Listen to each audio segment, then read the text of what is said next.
Hello, Hello. how are you, Mr. Craig? How's everything?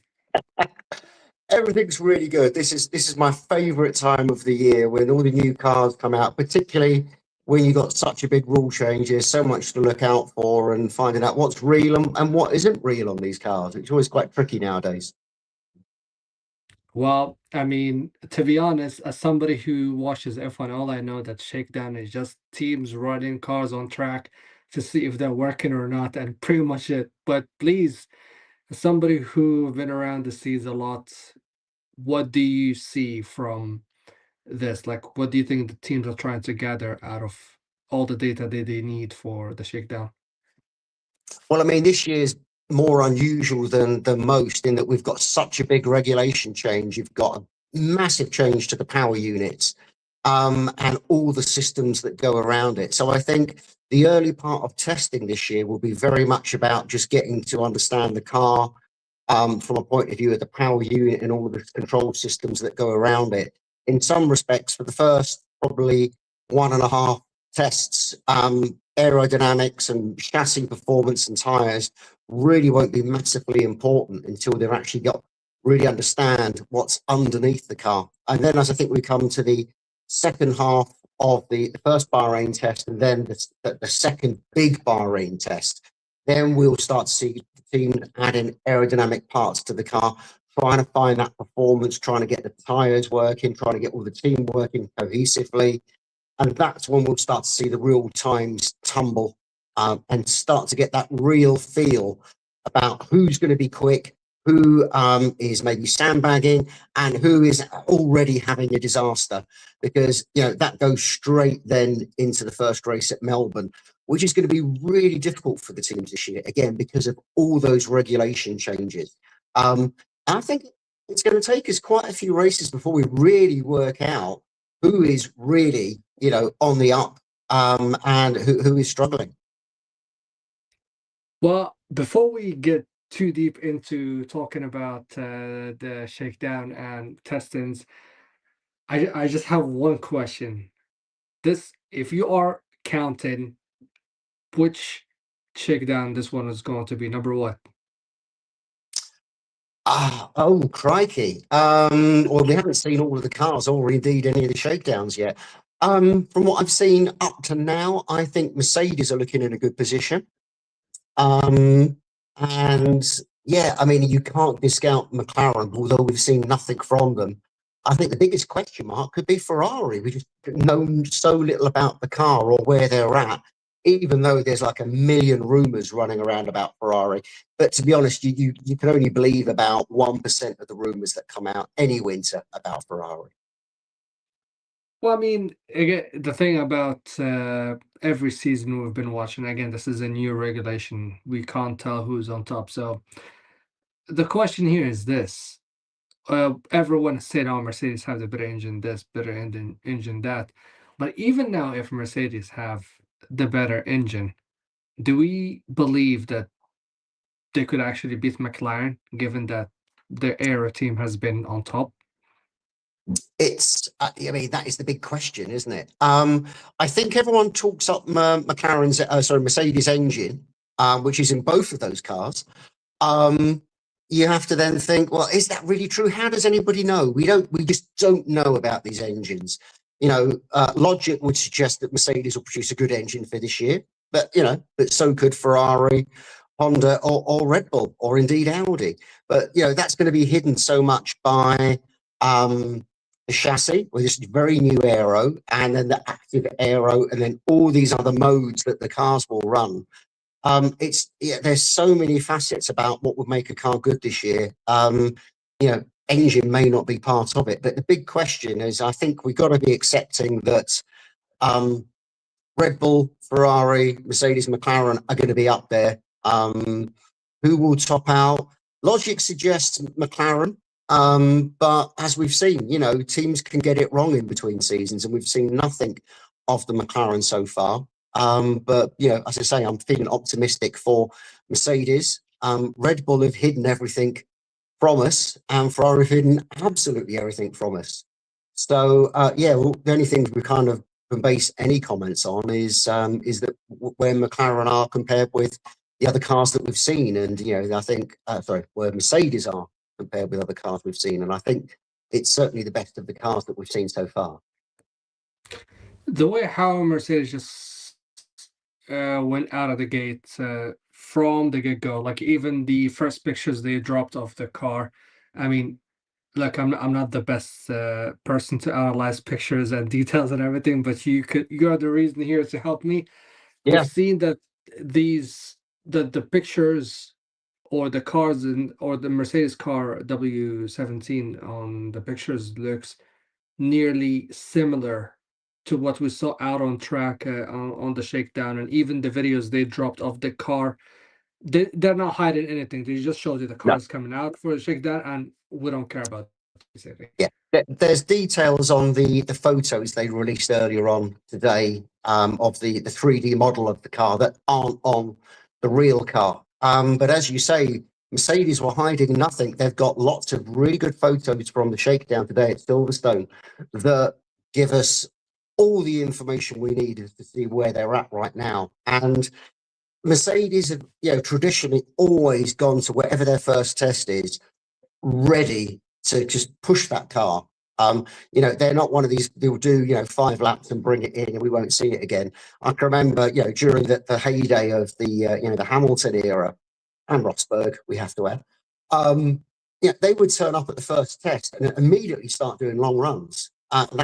That's the level of preparation Mercedes are at, and we know that they've been running this car on an all-car dyno over in Germany, was it Austria, already, so that we know they're super organized. However, what we've seen today on the car on track is hiding one really big secret. It's not hiding, it's showing us a really big secret about how they're running their diffuser, and I think this is going to be the first of the kind of the big chassis stories of the pre-season about their diffuser. We've spoken a lot about power units and compression ratios already in the pre-season with very little evidence or data to go behind it. Now we can actually see there's a big hole in the side of the Mercedes diffuser, which no one believed you could actually, create that shape under these regulations. They've found a loophole, and I think it's quite important. I think this is a key to a lot of performance for Mercedes. Well, looking at it and everything, and just talks and rumors, and we don't know what rumors could be real, could be wrong, and there's some unhappy voices in Cadillac. Is that to be expected, given that, well, I'm not going to say it's their first year, it is literally the same team, just different name. Is that something we should say it's surprising for personnels in that team that have been around F1 for a while now?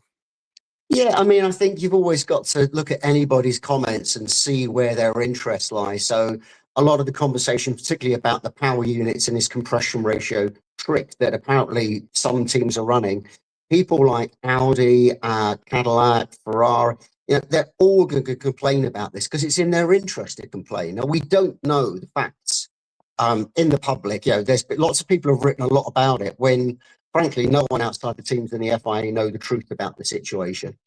But it appears that there is something going on. I think that's a fact. How it's being done, we don't know. And yet people will complain. And I think the FIA have got a difficult job to manage this, particularly at the first race, because every journalist is going to want to kind of ask these difficult questions of, the teams and their rivals as to what the situation is, and indeed, people from the FIA. I think this is a bit of a storm in a teacup. It's a very small thing. There's so many factors in these new power units besides compression ratio that's going to differentiate them, that I don't think this is going to be the thing that decides a championship.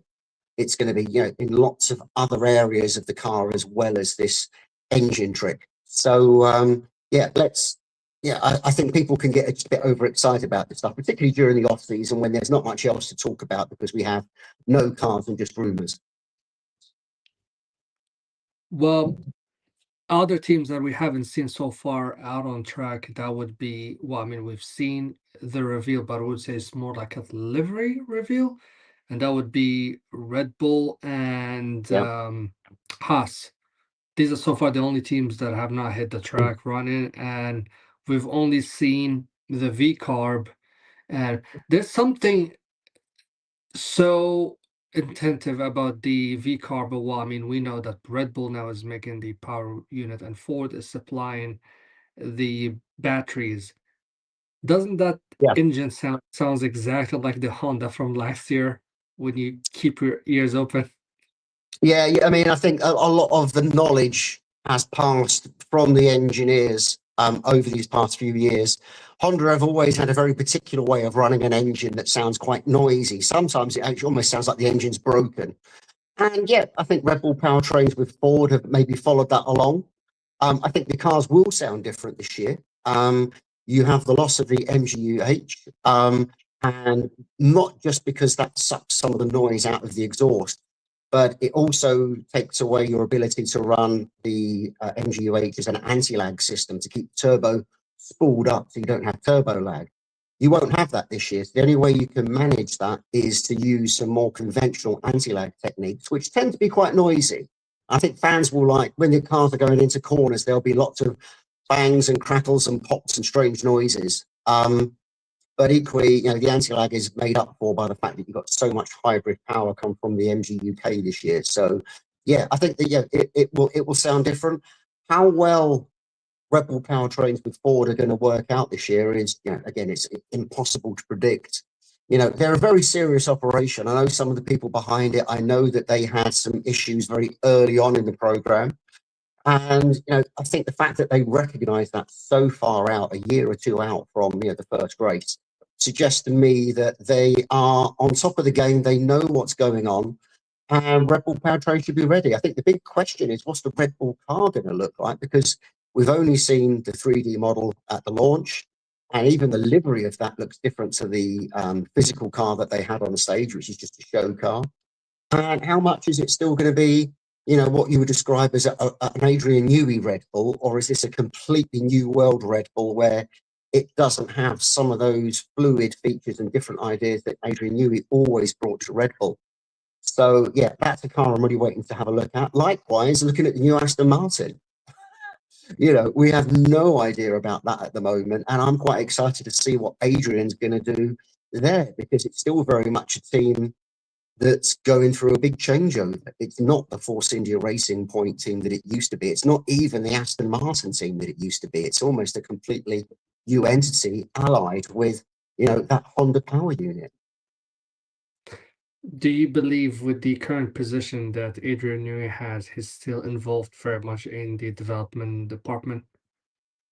Absolutely, yes. This is what Adrian, I know he's taken lots of other roles and responsibilities on, which I think is something that's been in his blood for a long time to, take a bigger role in a team. And he thoroughly deserves it. And while I was initially skeptical, a friend of mine, Peter Windsor, reminded me, Adrian Newey is a racer. In his spare time, he races, old classic cars. He races Formula One cars.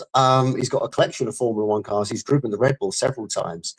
I think he's cut out for it, but he would never walk away from that drawing board, particularly with the challenges these new regulations and the opportunities these new regulations will give him, in particular, for just working out the big picture and what the packaging needs to look like to get the aero to work well. So I'm quite excited about what that car will look like. I really hope I'm not disappointed. It's just another boring lookalike show car. But I think the Aston Martin will be something a little bit different, because they're, that's Adrian's trump card in, getting the packaging of that car working.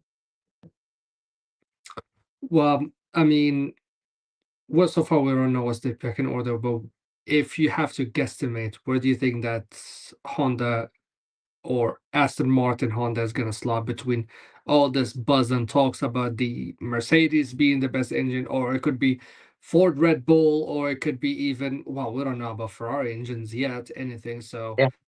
but I where mean, do you think I this think Honda Ferrari is going to I be? think Aston Where's it Martin going will to still. I mean, I think they have the opportunity to have a really, really good year. I mean, they could turn up with a car that blitzes everybody. That's a possibility, and it's fairly likely. However, if you look at this maybe with a little bit less passion about the story behind it, I think they are sitting outside the top four.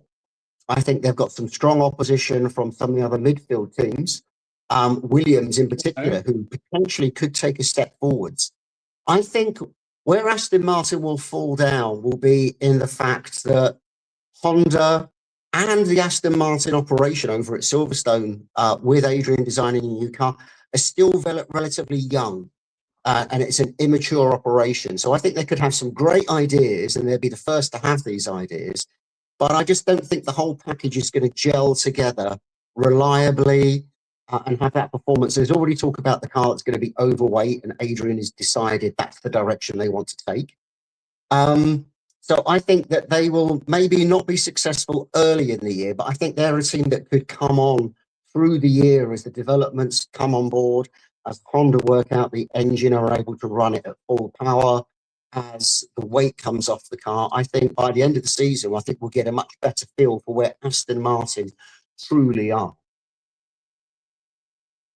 Other than Aston Martin, we have a new kid in town, and that would be, well, I mean, sure. I think I've mistaken at the start. Everyone, excuse me, because I said Cadillac. Cadillac is the new kid in town. Audi is the old guards, but just with a Yes. different name. Same people, same personnels, different entity, I would say, holding that garage. Between the Audi and the Cadillac, who do you think at least is probably could show the best surprise so far? Or I I mean, think nothing. We haven't seen anything, but which one do you think is going to be the surprise? I think Audi have an advantage in a couple of ways, and that's not to be negative about Cadillac, who have had a long time to build this car up, and they've already done lots of very very logical testing as a team operation, but also they got very early with their shakedown, and it was clear that they prioritised that shakedown to make sure that, as I said earlier, the car and its systems are working, not necessarily every aspect of the aero. In fact, there was bits missing off the car. That's how serious they are about testing the car and not the entire package. But Audi, they've got two key things. One, that they've got an existing operation as Sauber, which, while the majority of people are still there, sorry, just excuse me a second, I've got someone ringing. um, um, Sauber are, they're a team that needs budget, and they haven't had budget recently, but they're a team that can do the job. We've seen, over the years how good the team they can be. So you've got that aspect, and that's something that Cadillac are missing. They're not an existing team with years and years of slow evolution of development. And then you've got the Audi side of things, and this is where I think there's the other big advantage. I've seen Audi in Formula E, in World Endurance Championship, in every other category. They approach this very seriously, very technically, very methodically. So that will only work really well for their first year in the sport. My only worry, and we've seen this with other teams before, if you think of how Force India became Aston Martin, they threw away lots of the good people and put other people in. And I think at the moment, we've not seen the real benefits of that. Audi are obviously bringing new people into the Sauber team, and sometimes that doesn't always work. You kind of throw away all the good stuff that's there with new people. Now, having said that, you got Matteo Binotto and Jonathan Wheatley running that team, who are two very clever people, very good at their jobs. So I think on balance, I think Audi have got the bigger advantages. But it's Formula One. Anything can happen. They could turn up with a rubbish engine or a rubbish chassis. And, with the way that the regulations are, it would be hard for them to recover. But I think the signs are there for a good year for Audi. But I still think that they'll be towards the second half of the grid, to be fair to them. Well, speaking of, well, now I think we have more engine Mercedes power units on the grid than any other power units, Yeah. and the newest joinee to the Mercedes power unit train is Alpine. Yes. And between Alpine and Williams, do you think Alpine will finally have a reason not to be complaining about one of many reasons why they've been slow in the last couple of years, because of the hybrid Renault? I mean, I think one of the weak points of the Alpine package is it has been, and it has been for many years, the Renault power unit. That, you know, no one would argue about that. I think it did have a small improvement, but Renault have never been at the level of their rivals with the power unit. So yes, that's one better thing for Alpine. I mean, we can remember back to when they were Lotus briefly, the Enstone team, and they actually did run Mercedes power units there, and they had a great year.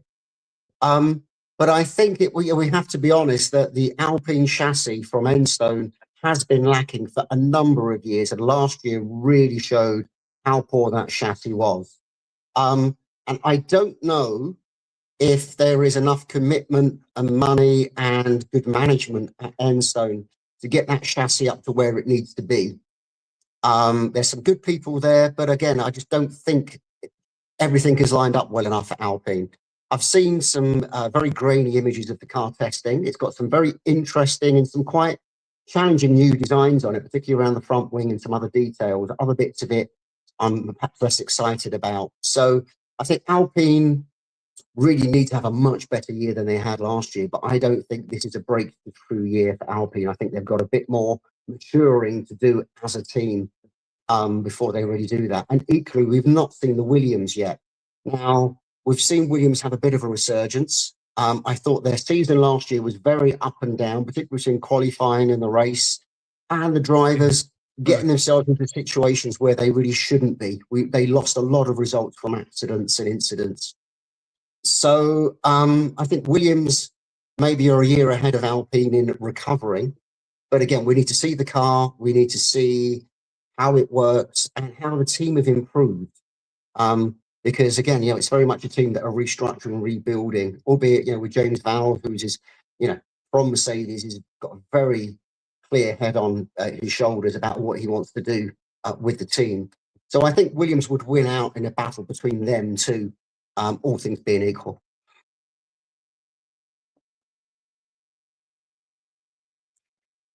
Well, just switch out for a second. Can you hear me? Yeah, I can hear you again now. We stopped for a second, but it's okay. Yeah. Same for mine. Well, I mean, I want to speak about Williams because I don't know. It's not confirmed. It's just rumors that the team might not, or they might be showing up late to the Barcelona testing due to some issues with the chassis. So what could be a reason behind all these delays and issues? Again, you've got to be careful with what is rumor and what is people misreading into the situation. Can you hear me? Yes, I can hear you.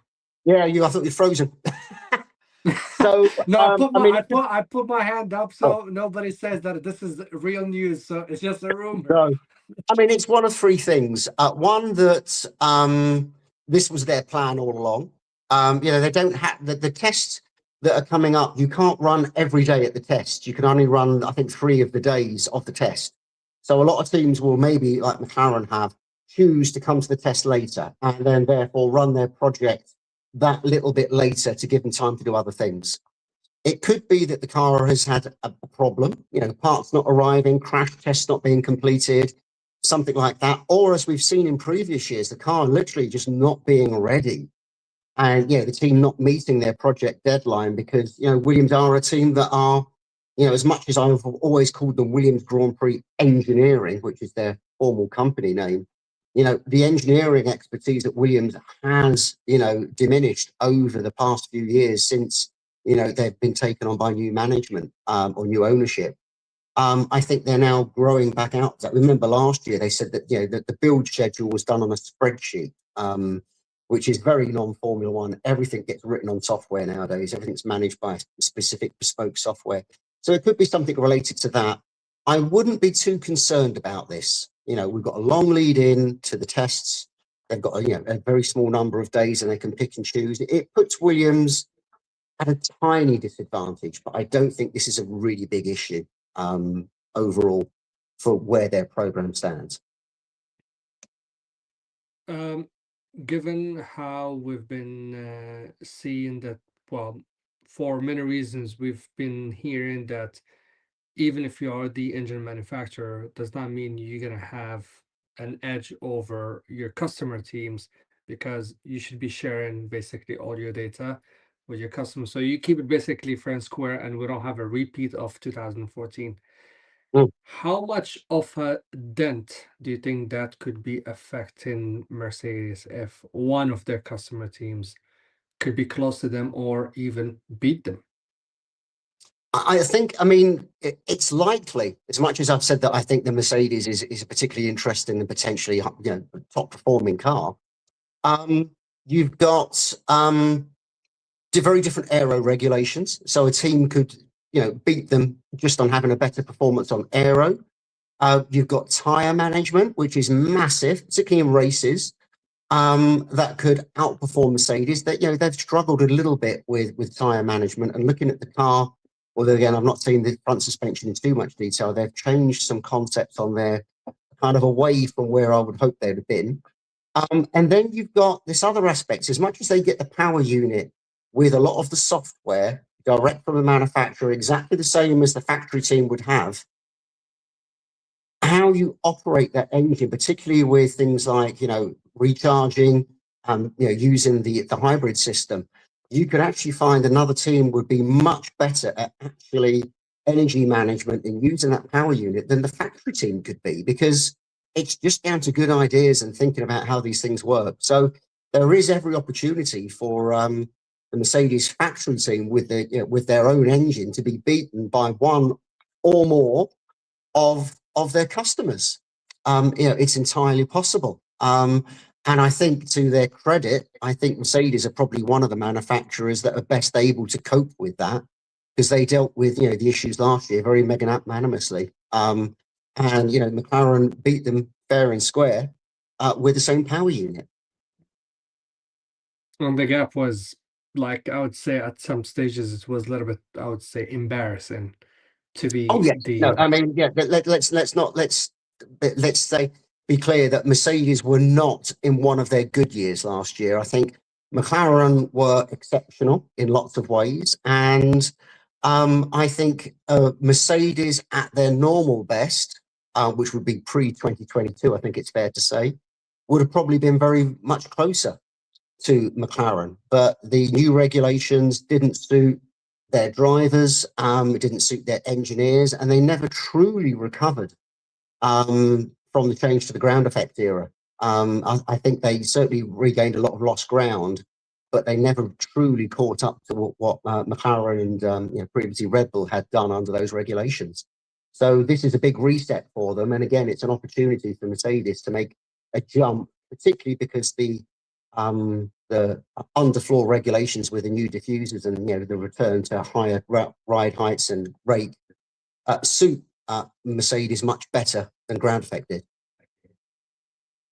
I mean, speaking of since we're talking about power units and change in regulation, 2022 was an amazing start for Mm. Ferrari, and I believe now, looking how things ended in 2025, and now we're walking into a new regulation, it seems to me that a lot of people are not as optimistic.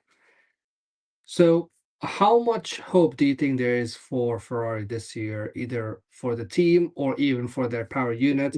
And how much effect would it have on them as well if they're going to be trailing behind Red Bull power unit or a Honda power unit? I mean, it's again, we've got nothing to base this on other than previous experience and where Ferrari were last year. They've been going backwards. As you say, unusually for a big regulation change in 2022, Ferrari were actually quite good at coping with the regulation change.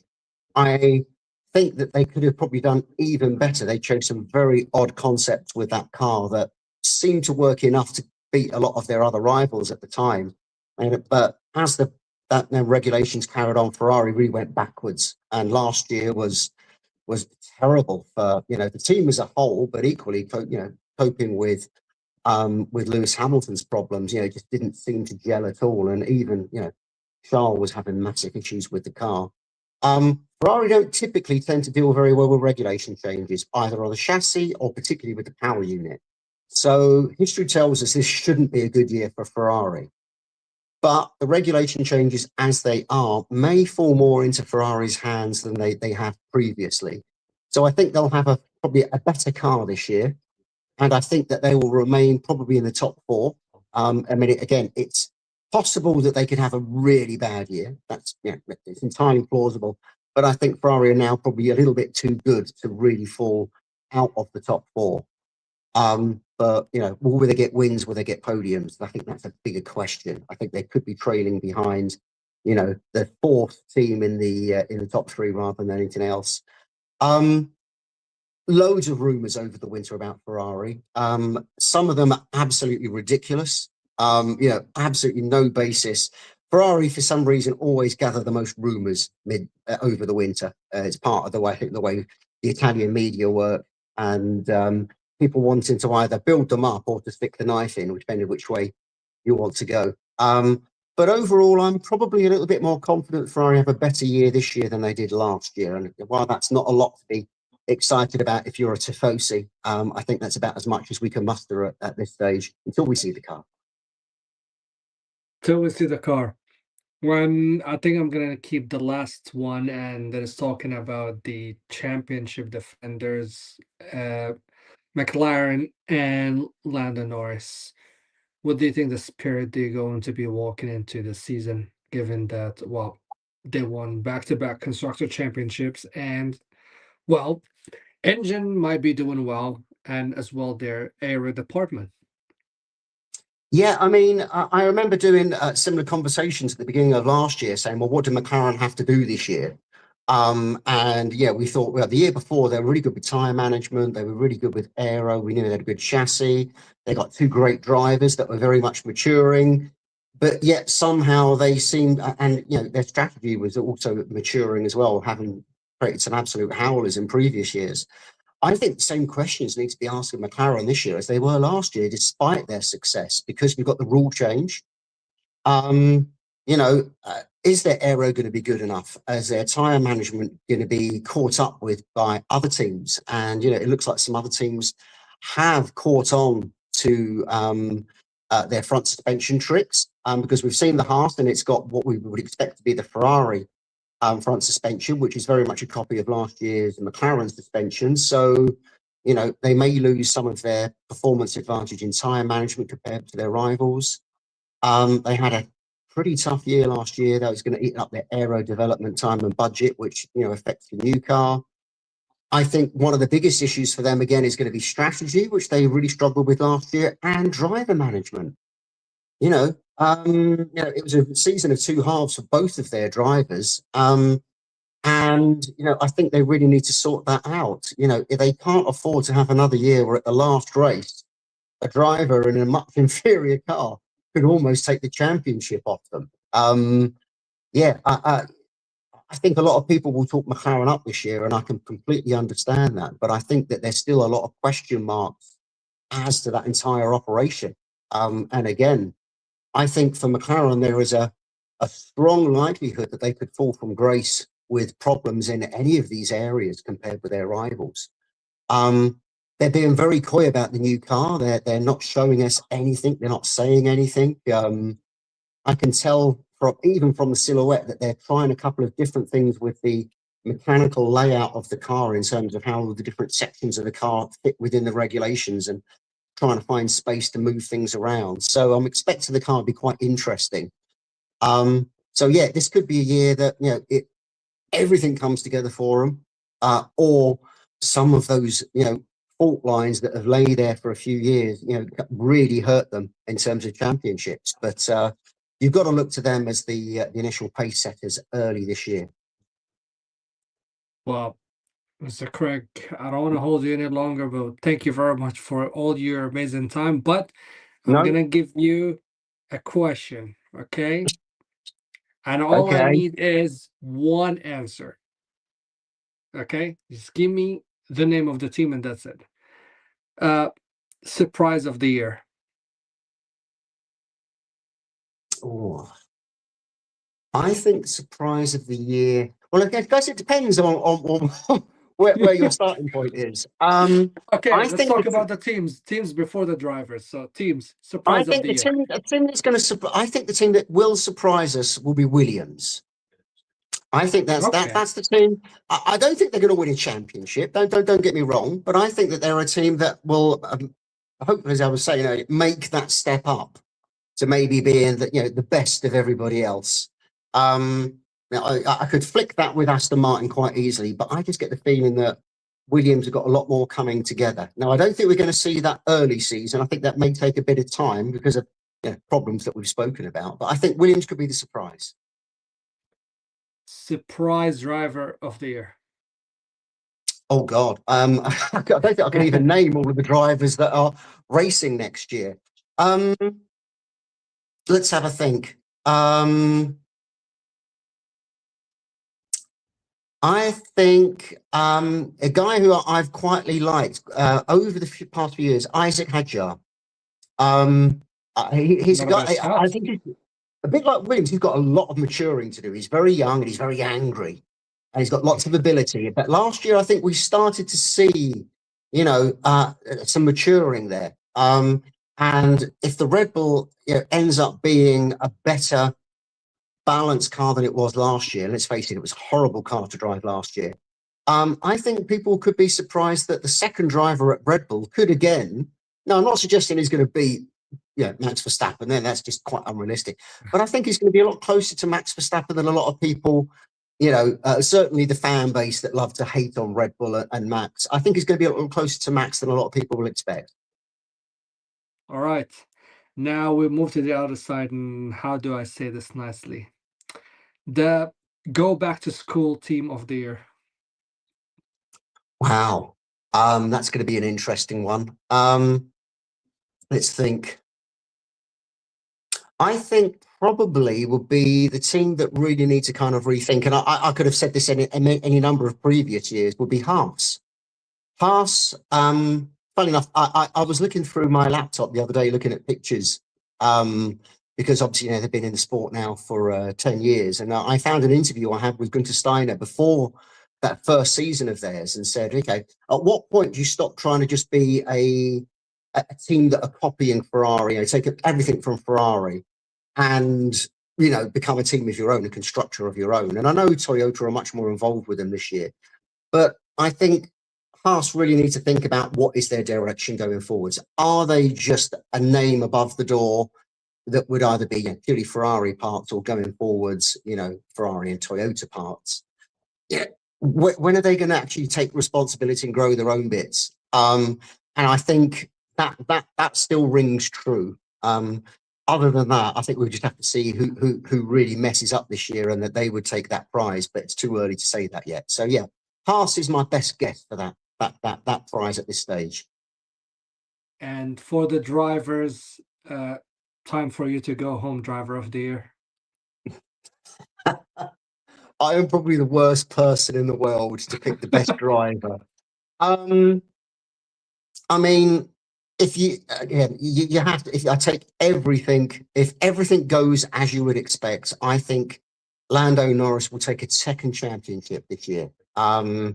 In terms of winning the championship, I think that's what will happen. Best driver of the year, a bit like last year. It isn't necessarily the person that wins the championship, but I think everything's going McLaren's way enough.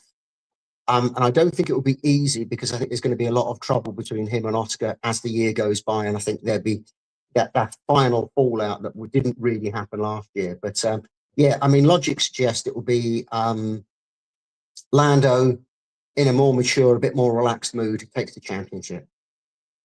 And who might be the worst on the grid, if we may say? This is a very dangerous thing to say, especially someone that it would be very hard to back up his arguments.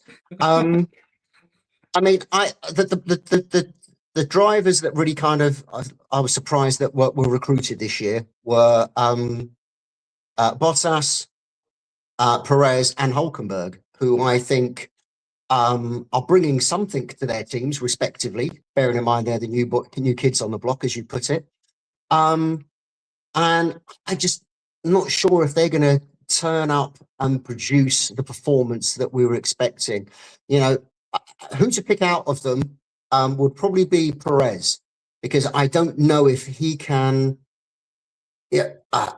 exploit his key skills at a brand new team, which is, you know, that low, steady burn through a race.